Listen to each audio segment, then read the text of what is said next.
Hello बच्चों, let's see this question. So the question says in shown system all surfaces are frictionless, all strings are massless and all pulleys are frictionless and massless. System is released from rest from the shown position. Okay.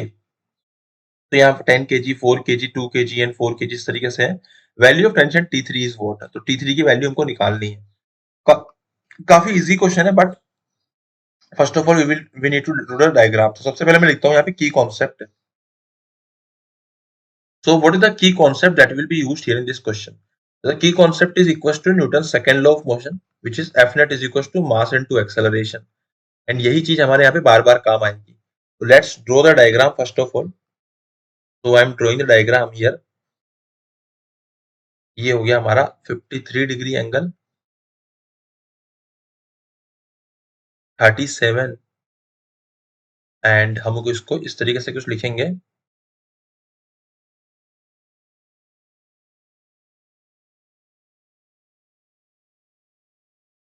ठीक है, इसको मैंने यहाँ पे कुछ ऐसे diagram बनाया है. ठीक है, और ये डायग्राम मैंने दोबारा से यहाँ बना दिया है और यहाँ पुली लगा के इसको भी इस तरीके से डायग्राम बना दिया. अब बेसिकली हो क्या रहा है, हम ऐसा मान लेते हैं. देखो ये 10 kg है ना. तो इस पे इधर की तरफ कितना फोर्स लगेगा इसका कंपोनेंट करना पड़ेगा. नीचे 100 लगेगा, इधर इधर लगेगा 100 sin 53.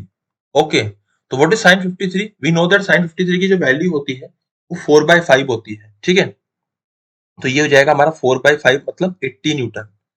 ओके, तो ये हो जाएगा हमारा टेंशन T यहाँ पे T1 और सिमिलरली ये भी T1 हो जाएगा.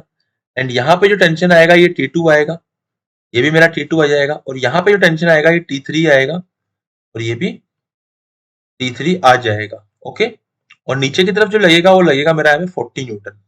ठीक है, तो व्हाट आई विल राइट की भी इधर हमारे इधर लग रहा है 80 न्यूटन है ना, इधर लग रहा है मेरा 40 न्यूटन. अब मुझे सबको इनको भी लिखना पड़ेगा. अगर मैं इसकी बात करूं 40 kg की, तो इस पर भी नीचे की तरफ जो फोर्स लगेगा वो लगेगा 400 न्यूटन. अब 400 न्यूटन का इधर आएगा 400 sin 37. इधर जो आएगा फोर्स 400 sin 37 आएगा. तो वी नो दैट sin 37 कितना होता है, sin 37 होता है 3/5. तो इसको अगर मैं 400 इंटू 3/5 अगर मैं करता हूं तो इसकी वैल्यू कितनी हो जाएगी, 400 इंटू 3/5. मैं इसको मल्टीप्लाई कर रहा हूं 240. तो बेसिकली हो जाएगा मेरा 240 न्यूटन इधर की तरफ. ठीक है, अब मैं पूरी की एक इक्वेशन लिख रहा हूं तो ये लिखूंगा मैं 80 न्यूटन. ठीक है, 80 न्यूटन, सॉरी ये 40 नहीं था, ये 4 था. इसके लिए यहाँ पे 4 आएगा एंड ये हो जाएगा 24 न्यूटन बेसिकली. ओके, तो 80 माइनस 24 है ना, इसको इधर खींचने वाला 80 है, माइनस 24 इधर है. एंड साथ में यहाँ पे क्या हो रहा है, देखिए 80 इधर खींच रहा है, 24 नीचे है. बाकी टेंशन इंटरनल फोर्सेस में है, उसके अलावा 40 न्यूटन इसके ऊपर एक्स्ट्रा लग रहा है. This will be equal to total masses. Total mass कितना है 10 plus 4 plus 2 plus 4 into acceleration A. So I can write that acceleration A will be equals to what? 80 minus 40 minus 24. This will be equals to what? This will be equals to 16 divided by 20. Okay, so I can write 16 divided by 20 will be equals to 0.8. So this acceleration will be equals to 0.8 meter per second square. Okay, so this is the acceleration. अब एक बार acceleration मिल गया तो हम लोगों को क्या निकालना है यहाँ से, तो we need to find the tension T3. So हमको पता है कि acceleration ऊपर की तरफ है. ठीक है, इसकी अगर मैं इक्वेशन लिखूंगा तो T3 minus 40 newton, this will be equals to, इसका मास कितना है 4 multiply by acceleration A.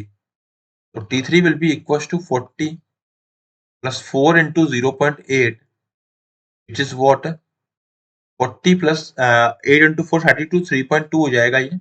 And solve करने पे आएगा 43.2 न्यूटन.